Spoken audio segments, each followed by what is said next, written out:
எல்லாருக்கும் வணக்கம்.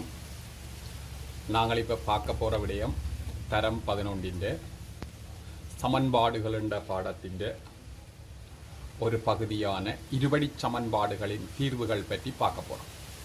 இந்த இருபடி சமன்பாடுகளின் தீர்வுகள் பற்றி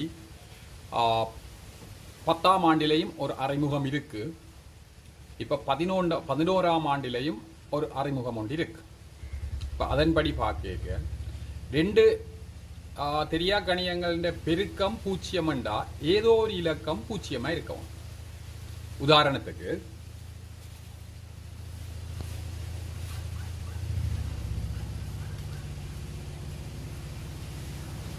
எக்ஸ் தர எக்ஸ் ஆக 2 சமன் 0. இப்படி இருக்கீங்க, ஒன்று எக்ஸ் சமன் 0 அல்லது எக்ஸ் ஆக 2 சமன் 0. அப்போ எக்ஸ் சமன் 0 ஒரு தீர்வு. ஆகவே இங்கே எக்ஸ் சமன் 2 வரும். இன்னொன்று பார்ப்போம்.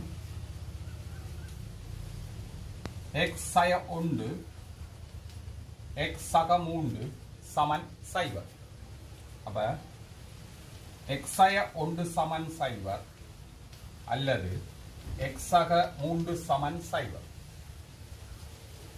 அப்போ எக்ஸ் சமன் 1 அல்லது எக்ஸ் சமன் மறை 3. மூன்றாவது விடயம்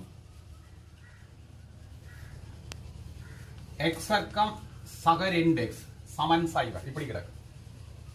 அப்ப எக்ஸ் வர்க்கம் சக 2x சமன் 0 என்றா அப்ப எங்களுக்கு ஏதாவது ரெண்டின் பெருக்கம் தான் பூஜ்ஜியமா வரவும். இது பெருக்கம் இல்லை. அப்ப நாங்கள் காரணி எடுப்போம். இங்கேயும் எக்ஸ் கிடக்கு, இங்கேயும் எக்ஸ் கிடக்கு. அப்ப எக்ஸ காரணியா எடுப்போம். எக்ஸ் சக 2 சமன் 0. அப்ப எக்ஸ் சமன் 0 அல்லது எக்ஸ் சக 2 சமன் 0. அப்ப இங்கால வரப்போகுது. ஆகவே எக்ஸ் சமன் மறை 2. இதே போல இன்னொண்ட பார்த்தா எக்ஸ் வர்க்கம் sin 4x சமன் 0. அப்ப இதுலயும் எக்ஸ பொது காரணியா எடுப்போம். எக்ஸ் இன்டு x 4 சமன் 0.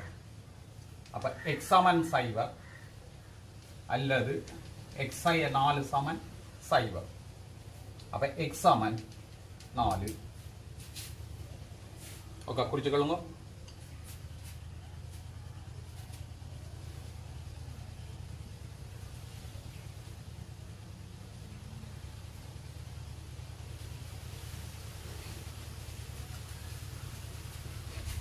இனி நாங்கள் இது அடுத்த இது 10ஆம் ஆண்டில் நாங்கள் கொஞ்சம் செய்த கணக்கு. இது அடுத்தடுத்த ஸ்டெப்பை பார்க்க போறோம். சரியா?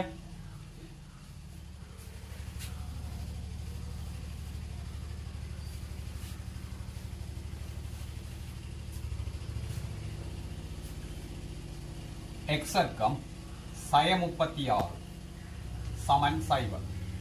இப்படி இருக்கு, பார்ப்போம். அப்ப எக்ஸ் வர்க்கம் sin 36 சமன் 0 என்றா இதில் வர்க்கங்களின் வித்தியாசமாக நாங்கள் பார்ப்போம். எக்ஸ் வர்க்கம் sin 6 வர்க்கம் சமன் 0.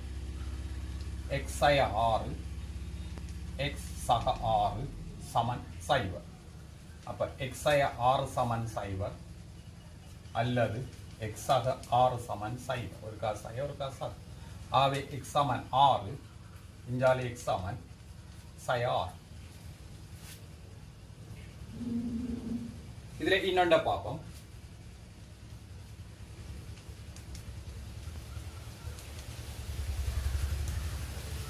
பாருங்க, எக்ஸ் வர்க்கம் சக 5x சக 6 சமன் 0. அப்ப இது நாங்கள் எங்களுக்கு இந்த எக்ஸ் வர்க்கம் சக 5x சக 6ன்றது ஒரு காரணிப்படுத்தக்கூடிய வடிவம். 10ஆம் ஆண்டா நாங்கள் காரணியாக்கல் ஸ்டெப்பை எழுதி காட்டலாம். 11ஆம் ஆண்டா நாங்கள் காரணியாக்கல் இந்த ஸ்டெப்பை எழுத தேவை. அந்த வகையில பார்க்க இது பெருக்க எக்ஸ் வர்க்கத்தின் குணகம் 1. அப்ப 6 6 எக்ஸின் குணகம் 5. அப்ப பெருக்க 6 கூட்ட 5 குறிச்சு கொள்ளலாம். பெருக்க 6 கூட்ட 5. அப்ப எண்கள் 3 2 வரும். 3 2 6 3 2 5. அப்ப நாங்கள் இது எப்படி காரணிப்படுத்த போறோம்டா, x ஆக 3 எக்ஸ் ஆக 2 சமன் 0. அப்ப இவ பெருக்கம் பூஜ்ஜியமா வந்துச்சு. அப்ப எக்ஸ் ஆக 3 சமன் 0 அல்லது எக்ஸ் ஆக 2 சமன் 0. ஆகவே எக்ஸ் சமன் மறை 3 இங்காலே எக்ஸ் சமன் மறை 2. சரியா? அதை குறிச்சுக்கொள்ளும்.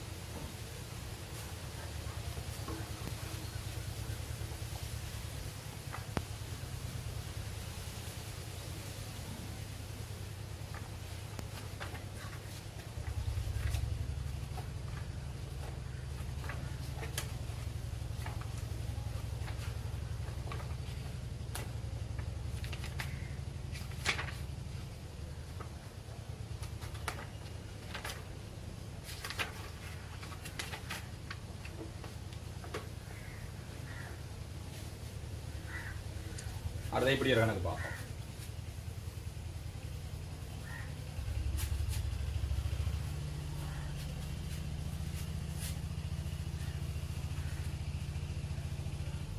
எக்ஸ் வர்க்கம் சமன் 3x. எக்ஸ் வர்க்கம் சமன் 3x என்றா இதை சமனுக்கு உள்ள கொண்டு வாங்க. எக்ஸ் வர்க்கம் சய 3x சமன் 0. இதில் பொது காரணி எடுங்க. எக்ஸை பொது காரணி எடுத்தால் எக்ஸ் சய 3 சமன் 0. இனி அடுத்த ஸ்டெப் எக்ஸ் சமன் 0 அல்லது எக்ஸ் சய 3 சமன் 0. ஆகவே எக்ஸ் சமன் 3. அப்போ எக்ஸுக்கு இருபடி சமன்பாடுனா எக்ஸுக்கு ஒரு 2 தீர்வு இருக்கு. இன்னொரு கணக்கை பார்ப்போம். எக்ஸ் வர்க்கத்தின் கீழ் 2 சமன் 3x. எக்ஸ் வர்க்கத்தின் கீழ் 2 சமன் 3x. இப்போ நாங்கள் ஒரு பின்ன வடிவத்தில் எனக்கு இதை சமன்பாட்டை குறுக்கால பெருக்கி எக்ஸிலான ஒரு சமன்பாடாக மாற்றிக்கொள்வோம். பின்னத்தை நீக்குவோம். பின்னத்தை நீக்கிறேன்டா இந்த 2 இங்கே கொண்டே பெருக்கவும். எக்ஸ் வர்க்கம் சமன் இங்கே வரைக்கும் 3 6x. இனி அதை உள்ளே கொண்டு வாங்குவோம்.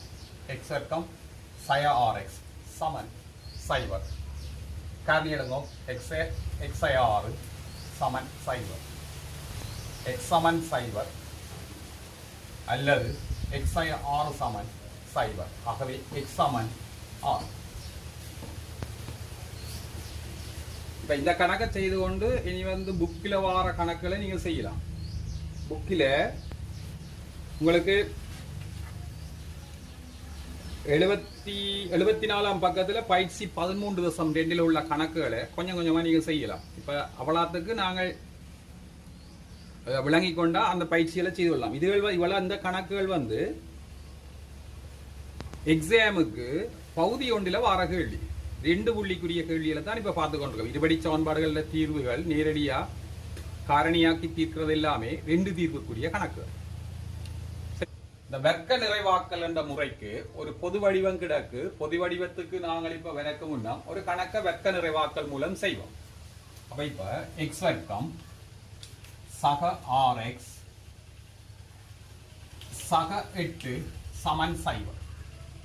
எக்ஸ் வர்க்கம் சக 6x சக 8 சமன் 0. இப்ப இந்த கணக்கை இப்ப நாங்கள் செய்ய பார்ப்போம். முதலாவது பார்க்க போறோம். இந்த வர்க்க நிறைவாக்கல் முறையின் முதலாவது அடி என்னண்டா, அதாவது ஸ்டெப் என்னண்டா, எக்ஸ் வர்க்கத்துக்கு முன்னால ஒன்று இருக்கு. ஒன்று பாருங்க. எஸ் இருக்கு. அப்ப எக்ஸ் வர்க்கத்துக்கு முன்னால ஒன்று இருக்குண்டா எங்க நாங்க முதல் செய்ய வேண்டியது இந்த தனி இலக்கத்தை சமனுக்கு அங்கால கொண்டு போகும். அப்ப என்ன எழுத போறோம்டா, எக்ஸ் வர்க்கம் சக 6x சமன் சய 8. சய வேண்டா தேவையண்டா பிராக்கெட்டை போட்டுக்கொள்ளும்.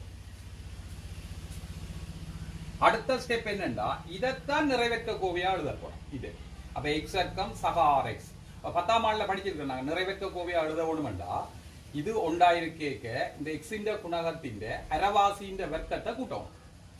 என்ன செய்யணும், எக்ஸின் குணகத்தின் அரைவாசியின் வர்க்கத்தை கூட்டணும். அப்ப எக்ஸின் குணகம் 6, அதின் அரைவாசி 3. அப்ப 3 வர்க்கத்தை நாங்கள் கூட்ட போறோம்.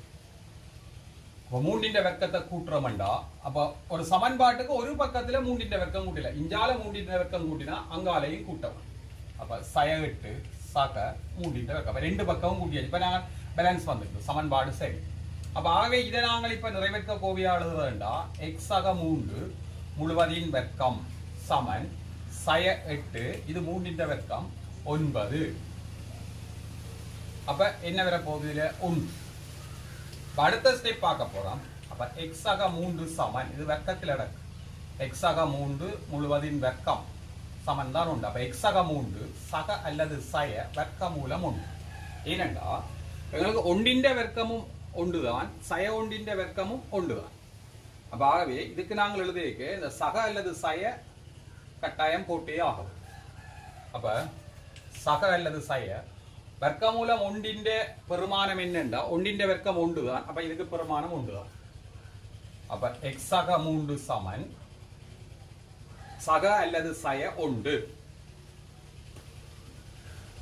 அடுத்த ஸ்டெப் என்ன பார்க்க போறோம்டா ஒருக்கா சகவை பார்க்க போறோம் இருக்கா சயவை பார்க்க போறோம். அப்ப இதை கொண்டு அங்கால செய்வேன். எக்ஸ் சக 3 சமன் 1 அல்லது சய 1.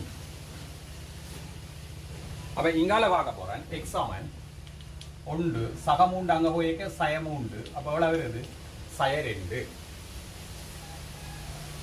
ഇതിന്റെ ഒരു വടിവം അങ്കാള വരേക്ക്. അപ്പൊ എക്സ് സമൻ സയ 1 സക 3 അങ്ങ് പോയേക്ക് സയ 3. അപ്പൊ എவ்வளவு സയ 4. അപ്പൊ ഇതിന്റെ വിട സയ 2 സയ 4.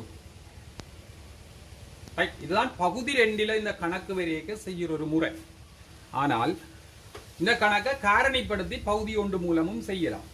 அது காரணிப்படுத்தப்படும். ஏற்கனவே நான் உங்களுக்கு செய்து காட்டினேன், முன்னம் செய்து காட்டியிருக்கிறேன். அது தேவையில்லை.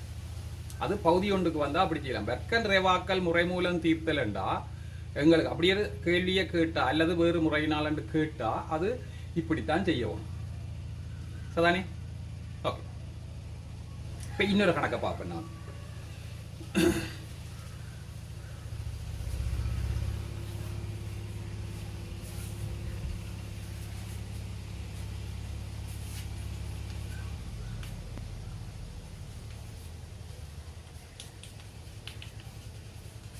பாருங்க கணக்கு எக்ஸ் வர்க்கம் சய 8x எக்ஸ் வர்க்கம் சய 8x சக 12 சமன் 0.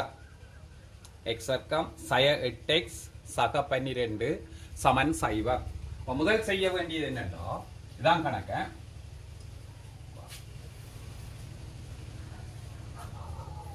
எக்ஸ் வர்க்கம் சய 8x சக 12 சமன் 0.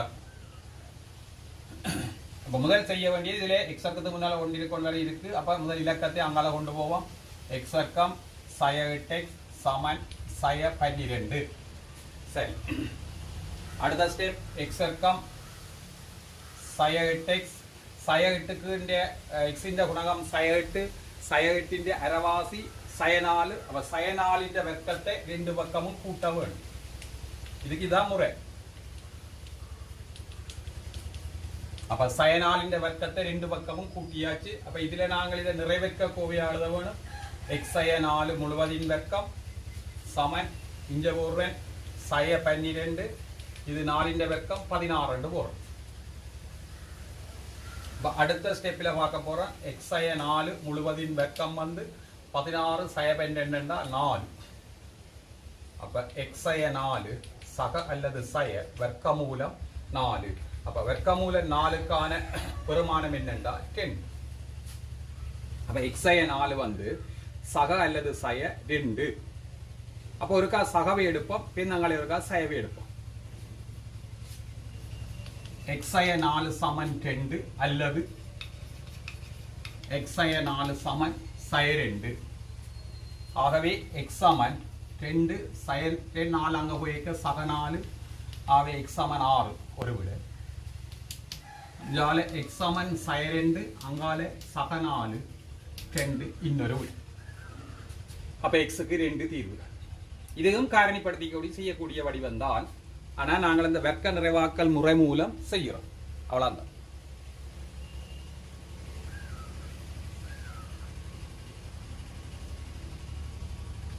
சரி, இன்னொரு கணக்கை பார்ப்போம்.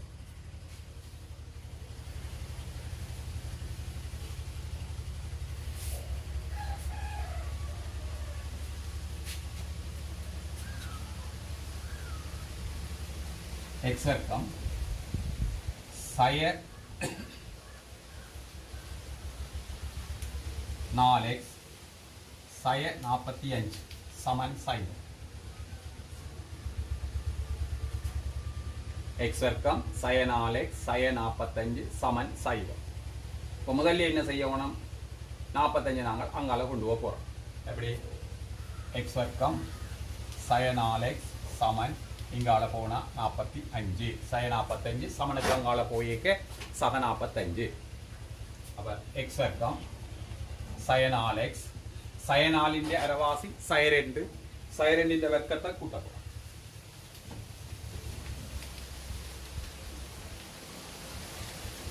அவாகவே இது x சய 2 முழுவதின் வர்க்கம் வந்து 45 சக 4 சமன் 49. இப்போ x சய 2 வந்து சக அல்லது சய வர்க்க மூலம் 49. 49 அப்படி என்ன 7 பேர் வர்க்க மூலத்துக்கு.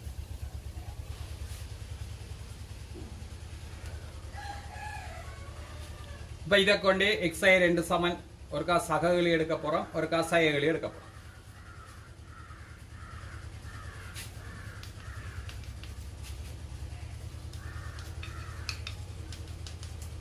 ஒருக்கா x சய 2 சமன் 7, அடுத்தது x சய 2 சமன் சய 7. ஆகவே x சமன் 7 சய 2 அங்கே போயிக்க சக 2 அப்போ 9 ஒரு விட. அங்கால சய 2 போயிக்க சய 7 சக 2 அப்போ சய 5. அப்போ எக்ஸிൻ്റെ இருபடி சமன்பாட்டுக்கு 2 தீர்வுகள், ஒன்று 9 இன்னொன்று சய 5. சரியா?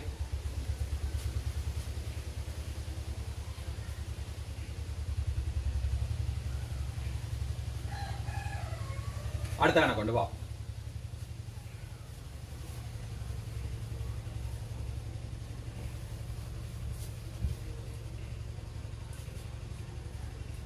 எக்ஸ் வர்க்கம் சய 3x சய 4 சமன் சைவர்.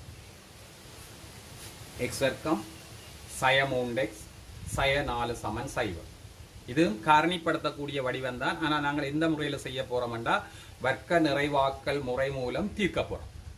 அப்போ பார்க்க இப்போ எக்ஸ் வர்க்கம் சய 3x சமன் 4. அப்போ எக்ஸ் வர்க்கம் சய 3x எக்ஸிൻ്റെ குணகம் சய 3. அப்போ சய 3 அரைவாசி சய 3 10. அப்போ சக இதை கூட்ட போகிறோம். அப்போ அங்காலையும் கூட்ட போகிறோம். ஆகவே x சய 3 2 முழுவதின் வர்க்கம் வந்து 4 சக 9 4 சய 3 வர்க்கம் 9 2 வர்க்கம் 4. இப்போ இதுக்கு போமசி இது கீழே 1 தான் இருக்கு. போமசி எடுத்து விட்டால் இது 4 தான். ஒரு 4 நென்னாங்க 16, இது 4 9. அப்போ இது வரப்போகுது 25 4. ஆகவே x சய 3 2 சமன் சக அல்லது சய வர்க்க மூலம் 25 4. அப்போ இதில் எழுத போகிறோம், அங்கால எழுத போகிறோம்.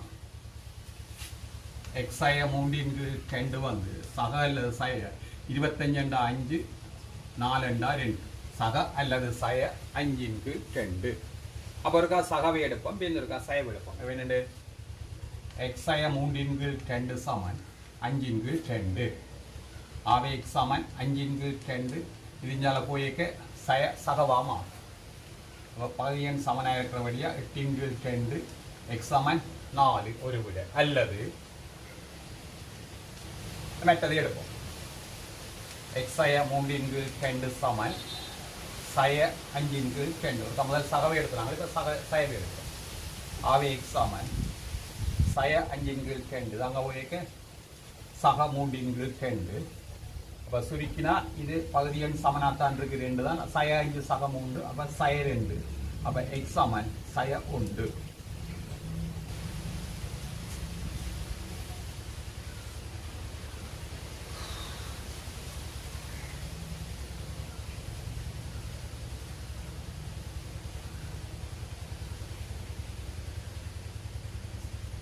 சரியா? இப்படி இன்னொரு கணக்கும் பார்ப்போம் நாங்கள்.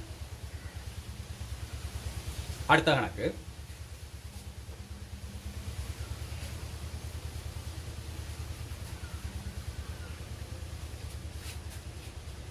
x வர்க்கம் sin x sin 6 சமன் 0 x வர்க்கம் sin x sin 6 சமன் 0. அப்ப இதுல முதல்ல பார்க்க போறோம் x வர்க்கம் sin x சமன் அங்கால போயிக்க சக 6. அப்ப ஆகவே இதுல x க்கு முன்னால உள்ள x இன் குணகம் மறை உண்டு. ஒரு x தான விட அப்ப மறை உண்டு. அப்ப நாங்கள் பார்க்க போறோம் x வர்க்கம் சய ஒரு x சக சய ஒன்றின் அரைவாசி சய அரை அது இந்த வர்க்கத்தை ரெண்டு பக்கமும் கூட்டணும். அப்ப ஆகவே x சய அரை முழுவதின் வர்க்கம் சமன் 6 சக 4 1. இதை நாங்கள் கோமஸ் கீழே ஒன்று கிடக்கண்டா கோமஸ் எடுத்துக்கொள்ளுவோம் 4 6 4 24 சக 1 25 4. ஆகவே x சய அரை சமன் சக அல்லது சய வர்க்க மூலம் 25 4 என்ன விட வரப்போகுது 25 5 4 2. அப்ப சக அல்லது சய 5 2 அங்கால பார்க்க போறோம். இனி அப்ப ஒருக்கா சயவை எடுக்க போறோம், ஒருக்கா சகவை எடுக்க போறோம். x சய அரை வந்து 5 2. அப்ப x சமன் 5 2 சக அரை 5 കൊണ്ട് 6 2 3. இன்னொருக்கா சயவை எடுத்தா x சய அரை சமன் சய 5 2. ஆகவே x சமன் சய 5 2 சக அரை. அப்ப சய 5 சக 1 பகுதியன் சமனாயிருக்கு. அப்ப இதுல சய 4 வரும். அப்ப சய 4 பிரிச்சா சய 2 வரும். சரியா? அப்ப வர்க்க நிறைவாக்கல் மூலம் காரணிப்படுத்தக்கூடிய கணக்குகளை நாங்கள் இப்ப பார்த்திருக்கிறோம். அதானே? இதன் மூலம் நாங்கள் ஒரு இருபடி சமன்பாட்டை வர்க்க நிறைவாக்கல் மூலம் எவ்வாறு தீர்த்தல் என்பதின் அடிப்படை விளக்கம் பார்த்திருக்கிறோம். இது பகுதி ஒன்றுக்கு வந்தா எப்படி செய்கிறதுன்றதும் முன்னம் பார்த்திருக்கிறோம். இதுல வசன கணக்கு எல்லாம் இருக்கு. இன்னொரு வகுப்பில அவளா விடயத்தையும் நாங்கள் தொடர்ச்சியா போவோம். இது இந்த விளக்கம் சம்பந்தமாக உங்களோட கருத்துக்களை தெரிவித்து கொண்டா சரி. ஓகே, நன்றி. இந்த வீடியோவை லைக் பண்ணுங்க, ஷேர் பண்ணுங்க, சப்ஸ்கிரைப் பண்ணுங்க.